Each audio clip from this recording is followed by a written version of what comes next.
Close your big round eyes and imagine this. You are a primitive human living on the African savanna 200,000 years ago.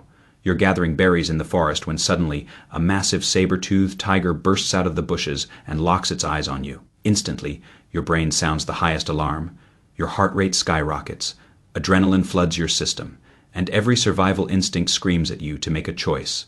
Either grab your stone axe and fight, or turn around and run for your life. But at this life, or death moment, your body suddenly betrays you. Two warm streams of liquid well up in your eyes, blurring your vision so badly you can't even see the path to escape. In the brutal natural world, blurred vision is practically the exact opposite of a get-out. Of death, free card. It's a death invitation. From the logic of evolutionary biology, any physiological mechanism that exposes weakness and impairs your senses should have been ruthlessly eliminated over millions of years of natural selection, just like those plump beasts that couldn't run. But what's baffling is that after hundreds of thousands of years, not only have we not eliminated crying, we've actually become the only species on this planet that sheds tears because of emotions like sadness, being deeply moved, or feeling wronged. Isn't this the most incomprehensible self-destructive behavior in evolutionary history? Hold on. The real mystery is still to come.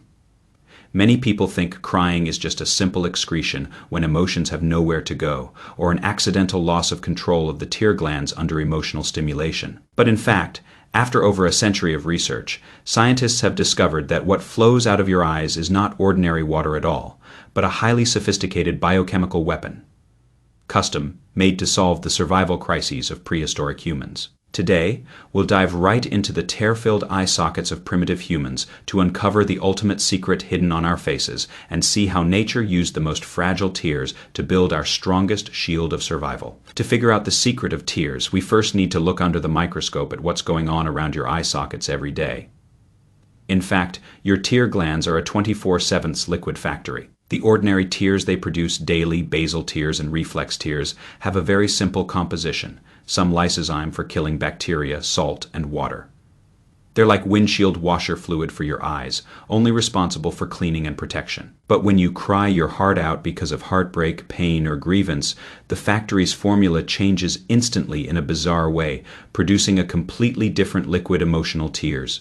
Through chemical analysis, scientists have found that emotional tears contain extremely high concentrations of protein, the most important one being adrenocorticotropic hormone, or ACTH.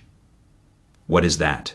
Simply put, it's your body's stress alarm. When you feel extreme anxiety, sadness, and fear, your brain frantically pumps out this hormone. Besides ACTH, emotional tears also contain large amounts of lactate, prolactin, and a natural painkiller, enkephalin. Now here's the strange part. Why, when you're emotionally overwhelmed, does your body go to the trouble of expelling these stress and pain relief chemicals, which are usually kept inside through your eyes? This brings us to one of the most famous intuitive hypotheses in popular science, the crying detox theory. It suggests that crying is like giving your mind a bath by shedding tears. We flush out accumulated stress toxins and anxiety hormones, and that's why we feel a wave of relief after a good cry. Sounds perfectly reasonable and comforting, right? However, when scientists picked up their calculators and did the math, this heartwarming story instantly collapsed in the face of merciless physical data. Let's do the math. The tears you shed during a big cry amount to just a few milliliters at most. If your body truly needed to expel the stress toxin act to relieve psychological burden, why would it ignore the 1 or 2 liters of urine you produce every day, or the hundreds of milliliters of sweat from exercise, and instead rely on those pitiful few drops from your eyes? That would be as foolish as trying to bail out a leaking bucket with a teaspoon. From the standpoint of excretion and metabolic efficiency, the crying detox theory simply doesn't hold up physiologically. But wait, the real key is this.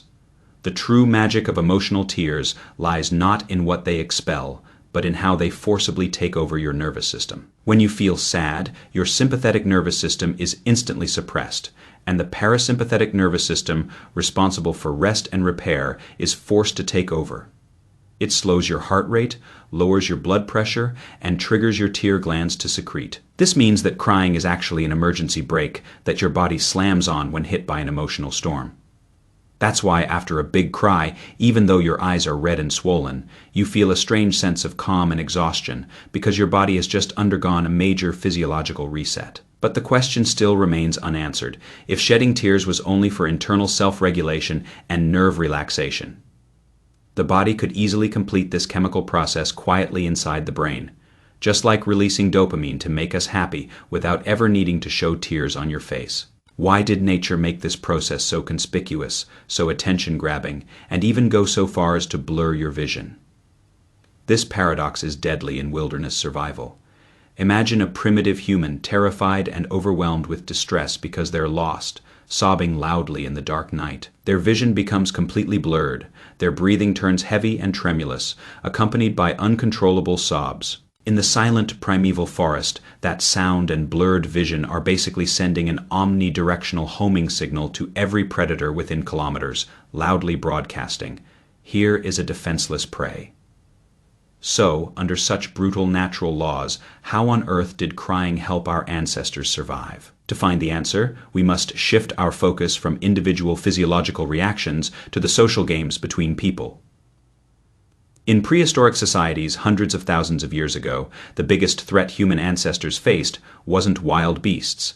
It was the trust crisis among companions. In an age without police or laws, how could you know whether that stranger walking toward you wanted to share their prey or to smash your skull while you slept? Words at such times were utterly cheap. Anyone could lie with their mouth and say the 6 words, "I am your friend," to solve this rampant deceiver survival problem.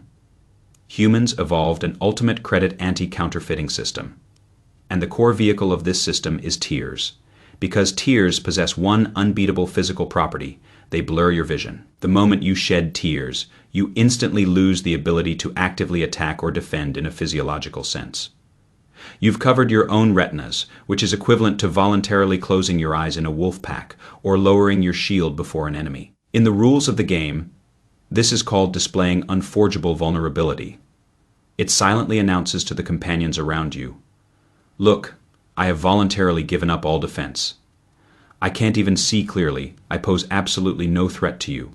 And at this moment, I am in the most vulnerable state possible." This kind of high-cost self-disarming of defense is something no advanced liar can fake through rational control. It's the highest level of sincerity display written into our genes. And more than that, the real crucial point is this: tears can also instantly dissolve hostility. In the fierce conflicts of primitive tribes, when a weaker person or a wrongdoer lowered their head and let tears flow before a stronger one, the visual system of the strong would immediately capture those red swollen eye sockets and the drops streaming down. Driven by evolutionary mechanisms, this visual signal bypasses the brain's rational thinking and forcibly activates the strong one's protective instinct or compassion, suppressing their aggressive impulse. This is practically a get-out of death-free card bestowed by nature. Imagine 2 primitive tribes clashing over water sources, and one warrior pointed his stone spear at a younger opponent. Just as he was about to thrust, the young man's eyes reddened, tears rolled down, and his body trembled violently. To that warrior, this signal silently pleaded, "I surrender. I admit defeat. I am defenseless." If he chose to stop, this silent contract was sealed. That's why throughout human history, tears have often turned enemies into friends, becoming the earliest medium for establishing peace. This unforgeable sincerity ultimately became the cornerstone of the human social contract. Over the long evolution of hundreds of thousands of years, those Homo sapiens who could send harmless, help-seeking signals through tears were more likely to receive forgiveness and aid from the tribe when they made mistakes or faced crises, while those cold-hearted, never crying, ever perfectly masked individuals would be gradually marginalized or even expelled by the tribe because they were unpredictable and untrustworthy. So what incredible catalytic role did this miraculous tear signal play as human ancestors moved from primitive tribes toward modern civilization? Its power far exceeds your imagination. As primitive humans began large-scale cooperation, divided hunting tasks, and raised offspring together, tears became the strongest glue connecting different individuals. It gave our expressions depth, gave our social interactions warmth, and for the first time allowed us to have deep resonance beyond words. Yet, this is still not the whole story. We need to ask a deeper, even somewhat chilling question. If crying was a superweapon that saved us in prehistoric times, then in today's highly digitized world, when we hide our faces behind screens, is this silent contract, bred over hundreds of millennia, quietly falling apart right under our noses? Let's turn back the clock of history. In ancient tribes, human infants were born extremely vulnerable. If they used loud wails to cry for help, they would attract predators in the open wilderness. The emergence of tears transformed this loud, dangerous acoustic distress signal into a private, silent visual signal, mobilizing the collective maternal instinct of the tribe within a small radius. This silent signal completely revolutionized the cooperative breeding model of prehistoric humans. When a mother went out, the tears in the baby's eyes became an invisible web that rallied the entire tribe. Any passing ant or hunter who saw that tear-streaked, threatless face would experience a surge of hormones, a contract that no other mammal could achieve. Darwin was deeply perplexed by crying, pessimistically writing in his book that weeping was a useless byproduct with no evolutionary significance. However, modern anthropology directly refutes him. Human crying is not physiological weakness or an evolutionary defect, but an extremely sophisticated, high-cost, and unforgeable social weapon used to send distress signals to companions, dissolve hostility, and build a deep trust contract that transcends language in the brutal prehistoric environment. This allowed Homo sapiens to weave vast cooperation networks. But can we now sit back and enjoy this evolutionary legacy without worry? On the contrary, in today's highly digitized age, as we increasingly hide our faces behind glowing screens, humanity is facing an unprecedented trust collapse.